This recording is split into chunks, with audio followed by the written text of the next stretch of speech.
May tila hulog ng langit na namataan sa ilang bahagi ng Luzon.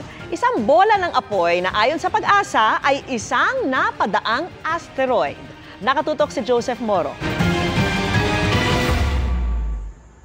Sa gitna ng dilim, biglang nagliwanag ang kalangitan sa Barangay Tansa sa Tuguegarao City ilang minuto bago mag-alauna ng madaling araw kanina.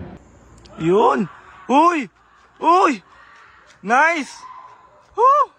Spotted din ang nakamamanghang tanawin sa Carig Sur sa kaparehong lungsod, pati na sa bayan ng Santa Ana at himpapawid ng Ballesteros sa Cagayan.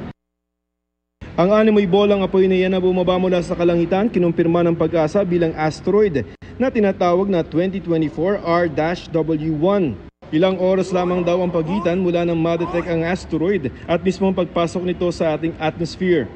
Masyado kasing malapit ang naging period nung discovery at saka yung point of entry sa Earth. Yung po talagang tunay na nakita nila, ito po ay tunay na pumasok sa atmosphere. Ito po ang tinatawag nating asteroid. Sabi pa ng Pag-asa, aabot sa 1 metro ang laki ng nasabing asteroid. Bagamat kita ang pagbagsak sa mga nakuhang video, mababa raw ang tsansa na tuluyan itong bumagsak sa lupa.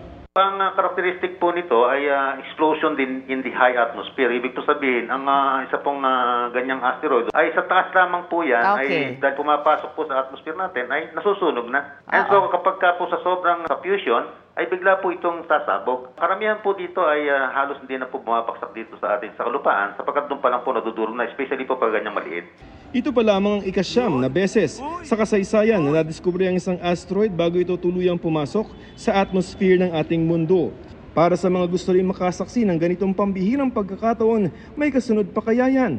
Definitely meron sapagkat we have billions of pieces ng tinatawag natin mga asteroid around in between Mars at saka ng Jupiter. Talagang minsan ay bibisita sa planet Earth ang mga iyan. Kaya lamang po siyempre, ang tanong po doon ay kailan. So yan po ang talagang pinagtutunan ng pansin ng ating mga astronomer. Para sa GMA Integrated News, Joseph Morong, Nakatutok 24 Oras.